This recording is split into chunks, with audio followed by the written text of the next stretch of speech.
In the late 1960s, the Zodiac killer stalks the San Francisco Bay Area, leaving cryptic ciphers that would confound FBI codebreakers for 50 years. But while investigators chased dead ends, 3 children were noticing something strange about their family friend, Arthur Leigh Allen. As a trusted friend of the Seawaters, Arthur would take the Seawater children on weekend adventures, often mysteriously disappearing for hours, once returning with blood on his hands. Another time, he took the children to Tajigua's beach, the same day 2 teenagers were attacked there. These seemingly innocent trips always coincided with weekends when the Zodiac struck. But was Arthur Leigh Allen the Zodiac killer?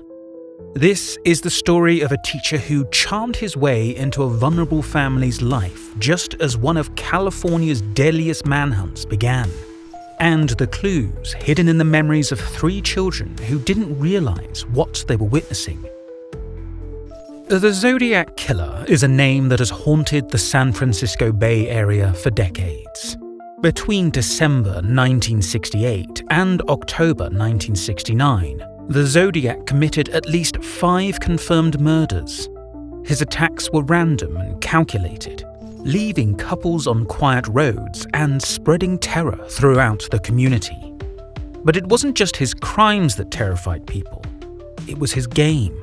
The Zodiac taunted police and the public with cryptic letters and ciphers, some of which remain unsolved to this day.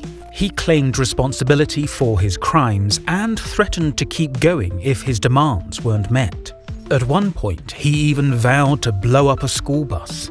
The fear he instilled was as pervasive as it was paralyzing. While many suspects emerged over the years, one name loomed larger than most: Arthur Leigh Allen. Allen was more than just a suspect. He was a trusted figure in the lives of many, particularly the Seawater family. In the early 1960s, Allen entered their lives during a time of vulnerability.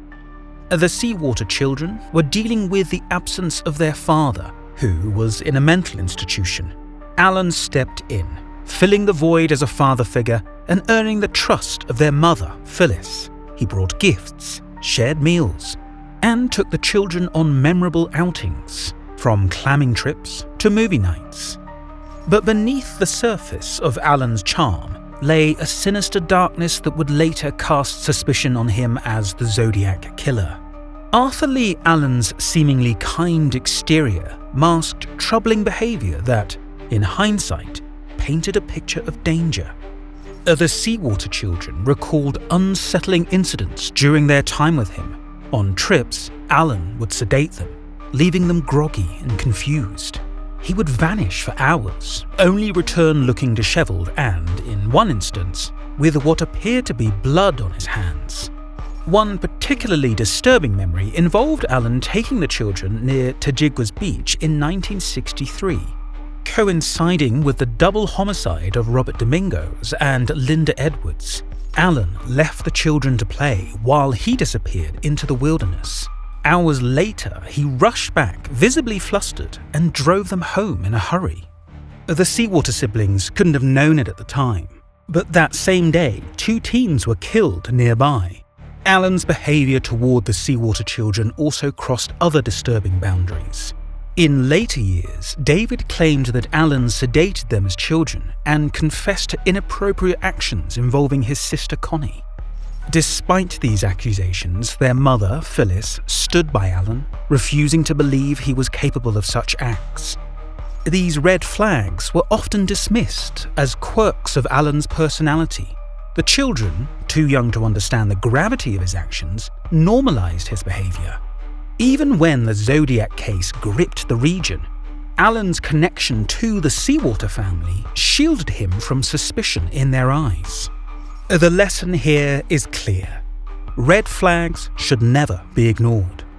Odd behavior, especially around children or vulnerable individuals, should always prompt action. The Seawater family's story highlights the dangers of dismissing these warning signs and the devastating consequences that can follow. Arthur Leigh Allen didn't gain the trust of the Seawater family by accident.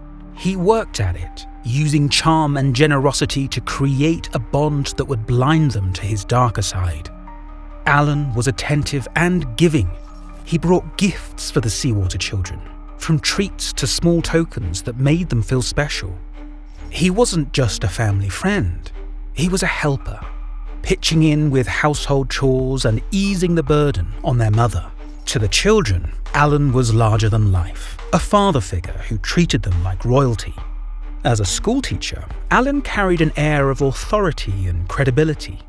His playful personality and enthusiasm for activities like driving, music, and clamming made him approachable and likable. It's no surprise that the Seawater family and even the wider community saw him as a harmless and benevolent presence. But trust, once given, can be devastatingly betrayed. For the Seawater siblings, that betrayal came in waves of realizations, each more painful than the last. Connie recalls sailing with Allen in 1991 and asking him directly if he was the Zodiac killer. His chilling response, "If I told you, I'd have to kill you," felt like a joke at the time. But in 1992, David Seawater had a far more sobering experience. During a phone call arranged by their mother, Allen, reportedly sobbing, confessed to sedating the children and admitted to crossing boundaries with Connie. When David pressed him about being the Zodiac killer, Allen answered with a simple, haunting admission. Yes, it was me. For the Seawater family, the trauma of reconciling the image of a beloved mentor with the possibility of a killer was overwhelming.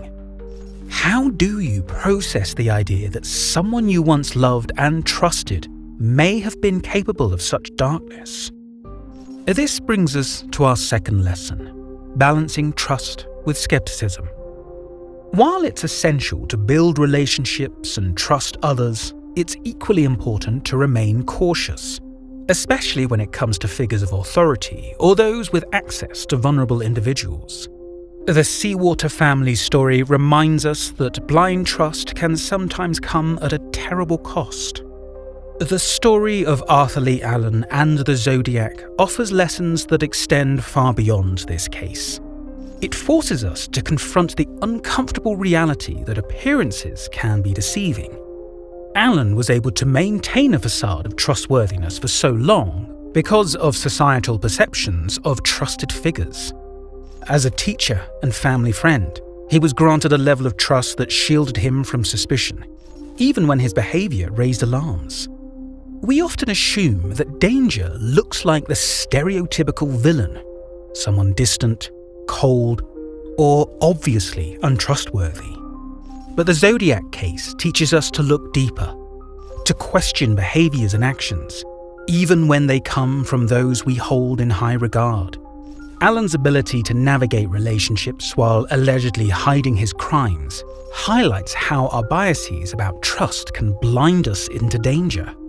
In the Zodiac investigation, trust also allowed Allen to remain under the radar. Friends, family, and even law enforcement dismissed suspicions or couldn't gather enough evidence to take action. Imagine if someone had intervened earlier, if the Seawater children's unsettling experiences had been fully recognized, or if Allen's red flags had been acted upon. Could further harm have been prevented? From the tragic case of the Zodiac killer, we are reminded of the critical need to recognize red flags, balance trust with caution, and take action to protect those who cannot protect themselves. To dive further into this case and the stories about Arthur Leigh Allen, check out the recent documentary series This is the Zodiac Speaking on Netflix. Every crime has a story, and every story has a lesson.